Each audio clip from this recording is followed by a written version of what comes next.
Good afternoon and welcome to the Uplift with Vision. I'm Reverend Patti Paris. I'm here to talk with you about all things religious science, spirituality, and uplifting. But first, let's pray in.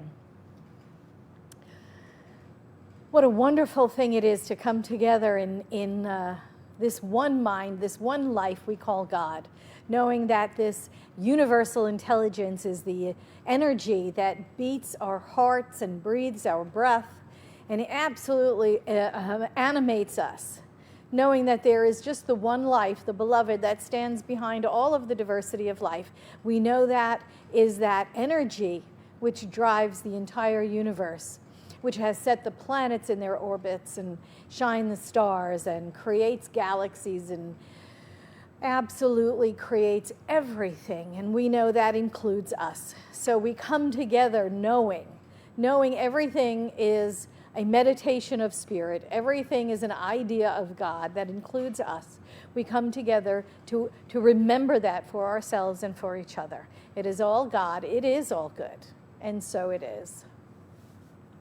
Well, good afternoon. I'm here to talk to you today. I thought we would go over the teaching symbol. So I'm calling today Triune Thursday because the teaching symbol is in three sections, although remember they're not different parts of God, they're simply different aspects so that we can better understand the divine creative process and how it works. It's very similar to, I think I've said this before, you can be an aunt and a mother and a cousin and a daughter, and you can be all of those things, but you're still only one you. That's very much the way we look at God. This teaching symbol, it looks like it's divided up into parts, but they're really aspects of this divine creative energy that has created anything. And you can call it God, and you can call it Christ consciousness or Buddha mind or universal intelligence or first cause or really whatever, the Big Bang, whatever you'd like to call it. But just simply think of it as, the one behind the many, the unifying field of all things, right? The ground of all being. This energy is the energy that creates everything and continues to create. And so Ernest Holmes spent a good deal of time creating this teaching symbol, this one right here. Thank you for putting it up. This teaching symbol. And it was very interesting. When I worked in the archives, I had the ability to go look at a lot of Ernest Holmes' personal papers, and one of the things that I did look at were the different drawings that he did for the teaching symbol. There were various iterations of it before he settled on this one, and it was really interesting to see the different designs that he came up with before he settled on the teaching symbol that we know today. And I kind of like the one he settled on, don't you? I think it says it all. So let's get into it. The circle, right? The circle represents really God. The circle represents, although it's a closed circle, you want to look at it as everything is contained within the one, right? Everything is in that circle, which means the circle is infinity. The circle is everything God is, which of course we know is no end to. So the circle really represents all of God, all of life, all of energy. It's just everything. Everything is contained within the one. So the circle, everything, right? Core concept one we had talked about yesterday. God is all there is. The circle represents that idea that God is all there is. And you'll notice that there are two horizontal lines running through across that circle, right? There is, so it divides the circle into really thirds, the top third, the middle, and then the bottom third. And then the V in the middle of all of that. We'll talk about that in a minute. But the top third represents what Ernest Holmes called spirit, right? If we think of that teaching symbol as spirit, and in the middle is soul, and at the bottom is body. Spirit, soul, and body. Or the way Ernest Holmes described it, seed, soil, plant. It kind of the same thing. So the top third of that circle indicates first cause or thought, the word, this original universal intelligence, spirit, which is the thinker, which is the one that knows of itself. And that's, for us, That is where these divine ideas come from, right? That's the universal ideal in that top third. This is all about mind. It's all about the thought. And the thought has to go someplace in order to become manifest, or else it's just theory, right? So we look at that middle section of the teaching symbol. In Ernest Holmes, that's what he called the soul. That is the place where the word is impressed upon. So if the top third is the word or volition, right, the thinkingness, then the middle part is the doingness. It is the receptive part, what Ernest Holmes called the universal subjective, because it is subject to. And what is it subject to? It's subject to the thought. The thought is impressed upon it. So the thought would descend into that middle portion, that other aspect of God, which is the receiving aspect of God. And that is the aspect that goes to work unquestioning what is put into it. It doesn't question, it doesn't evaluate, it doesn't judge, it doesn't think about what it is doing. It is simply the doingness of spirit. So you can see how Ernest Holmes would use the analogy of the seed as the thought being implanted in the soil, which is that receptive medium. And the soil doesn't care what's planted into it, right? The soil doesn't care whether it's a tomato seed or a watermelon seed or an oak, an acorn. It doesn't care. It simply goes to work doing what it does, which is cracking open the seed, beginning to create that sprout that grows up and those roots that grow down. The soil just does what it does. It doesn't think about it. It's not really conscious of it.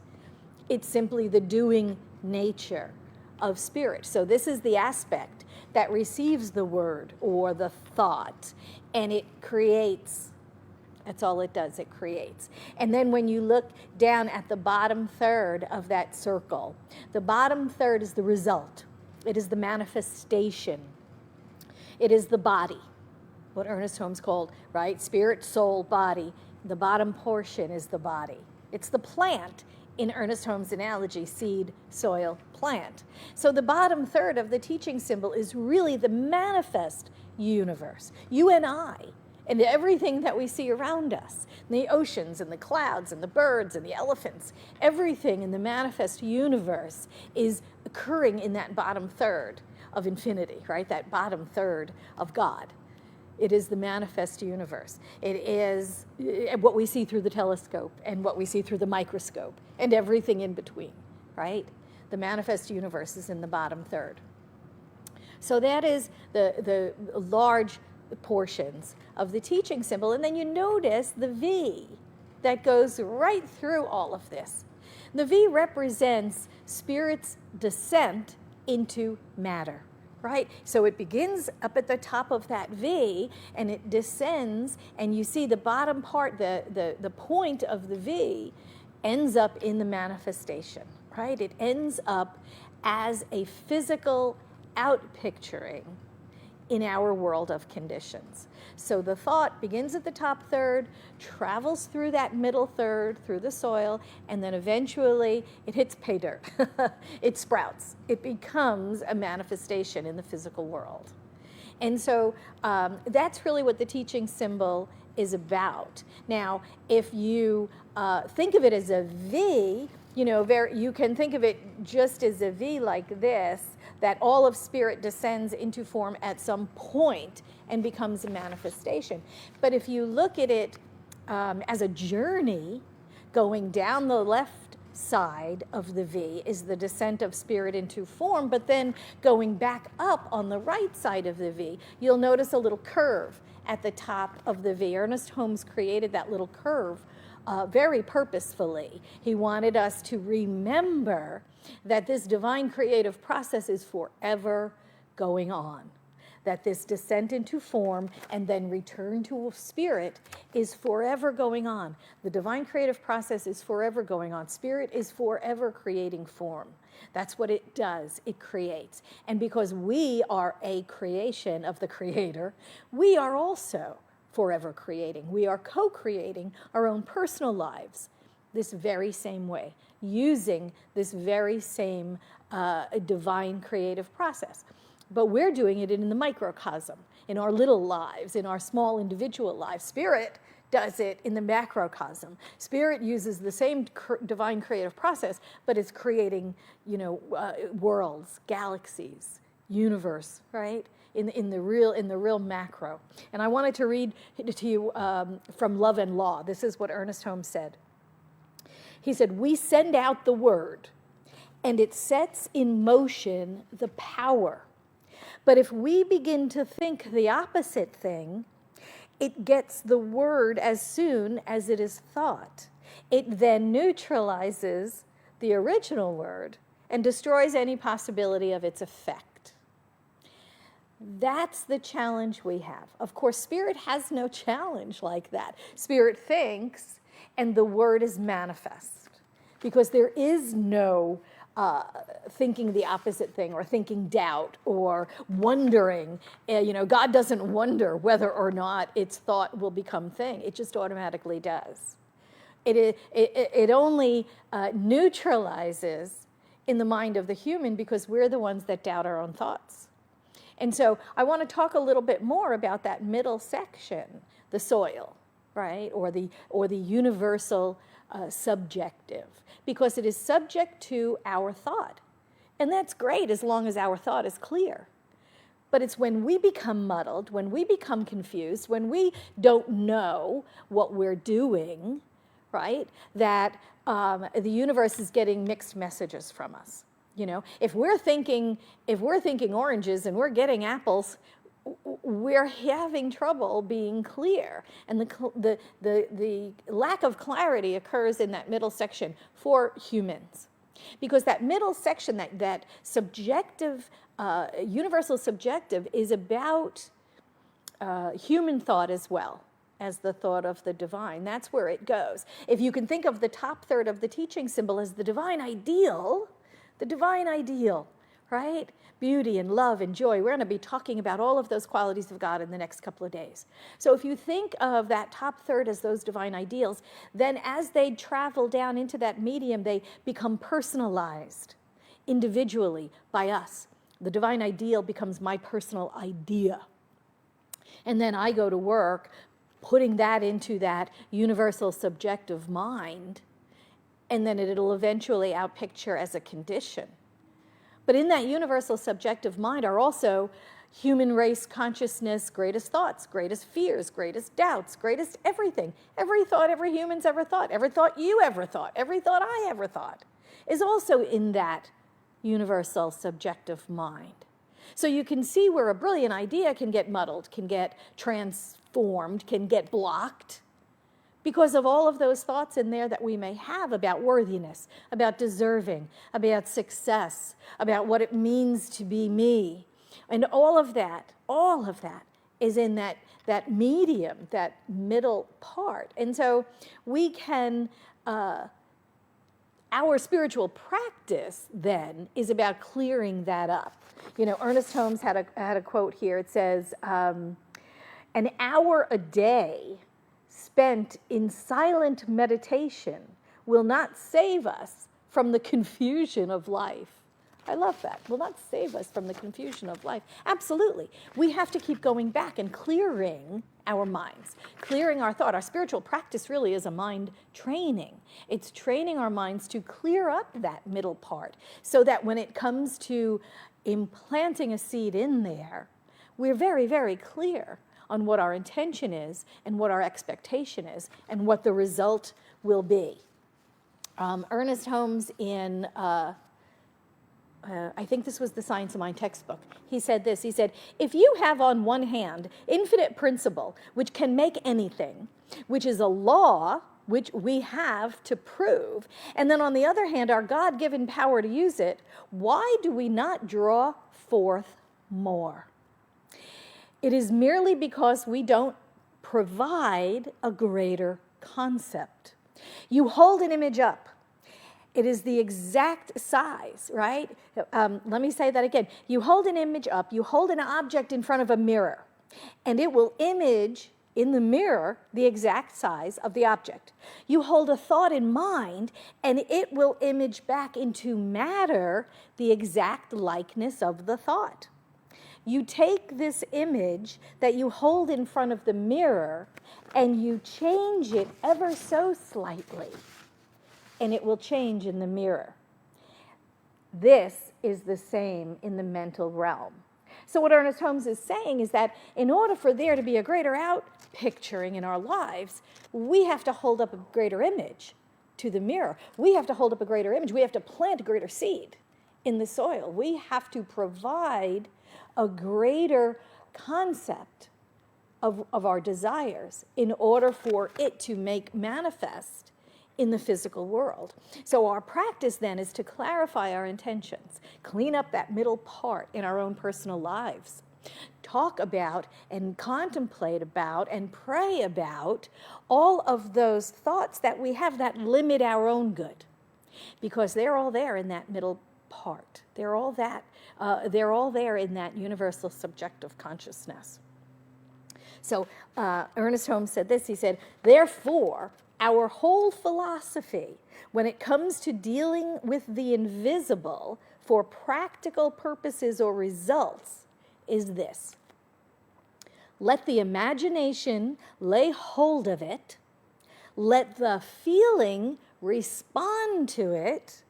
Let the emotion tie up with it. And let the intellect and the will give it form. That really sums up the divine creative process. Our part in it, because we didn't make the divine creative process, we just use it. We just align with it, and we allow it to flow through us. The only part of this divine creative process that we absolutely control is the intention, the seed we plant, and the soil that must be cleaned, cleared, fertilized, watered, made to be as receptive as it can be to our own seed. And in order to do that, we have to do the work in consciousness to clear out, just like you clear out a garden before you plant a seed, to clear out that subjective medium so that it supports the seed that we implant into it. Because when it is clear, then what results, remember the point of the V, what results will be the manifestation of our seed. It'll be the seed that we planted in form. It will be our desires out picturing. Let's pray out. Giving great thanks for this divine and dynamic universe in which we are a part. We are a part of this divine creative process. We are a part of this life of God. We are absolutely an individualized expression of this one life of God. We are that individualized thread in the tapestry of all life. This life is a beautiful and gorgeous picture because of us. Because each one of us, an individualized thread, providing just the right color, providing just the right content, providing just the right strength and beauty to create the tapestry that we know as life. I give great thanks for this. I give great thanks for this thing called life, knowing and accepting it is Spirit operating through us, as us in the world. And with great love, great joy, and great thanksgiving, I simply let it be. And so it is. Amen. Well, thanks for joining me. Come back tomorrow at 1 o'clock. There'll be another edition of the Uplift. I hope you're enjoying it as much as I'm enjoying doing it. From my heart to yours, Vision, there's only one of us. There is no distance. There is no separation. We are one. See you tomorrow. Bye-bye.